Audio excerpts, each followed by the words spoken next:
안녕! 평일 아침 3분 경제기사로 인생 바꿀 준비 되셨나요? 2월 13일 한국경제 잠실 삼성 대치청담 거래 허가구역 해제 기사 실렸습니다. 앞으로 서울 송파구의 잠실, 강남구 삼성 대치 청담동 등 국제교류 복합지역 인근 아파트를 전세 끼고 사는 게 가능해집니다. 서울시가 토지거래 허가구역 조정안을 승인한 건데요. 토지거래 허가구역은 일정 규모 이상 주택, 상가, 토지 등을 거래할 때 관할 지자체의 허가를 받아 실수요 목적으로만 사용할 수 있도록 설정한 구역인데요. 이번에 서울시가 토지거래 허가구역을 해제한 건 부동산 시장 안정 효과는 크지 않고 재산권과 거주 이전의 자유는 침해한다라는 지적 때문이었습니다. 토지거래 허가구역 해제는 당분간 부동산 시장의 핵심 변수로 작용할 전망입니다. 다만 부동산 시장이 그만큼 침체돼 있어서 주택 과열 현상이 확산한다거나 장기 추세로 바뀌지는 못할 것이다 라는 분석이 많습니다. 매일경제 일면 HBM 논문 중국 169대 한국 67 기사 실렸습니다. 메모리 반도체 분야에서 독보적인 선진국이었던 한국을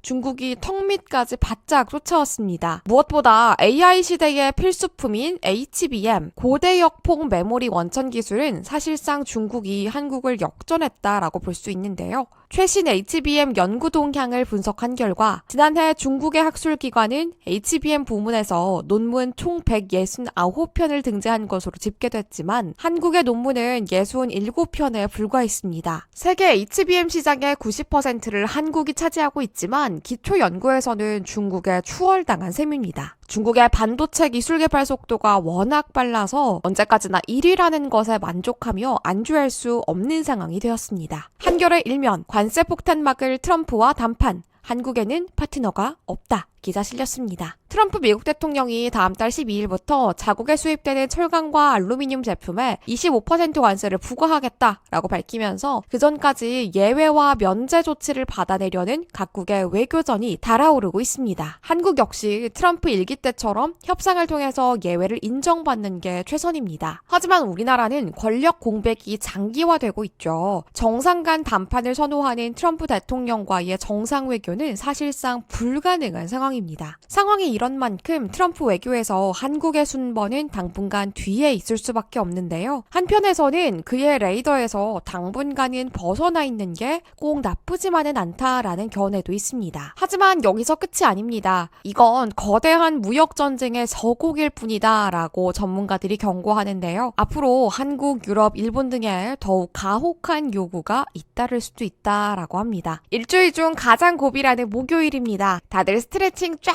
펴시고요. 오늘 하루 활기차게 시작해봐요.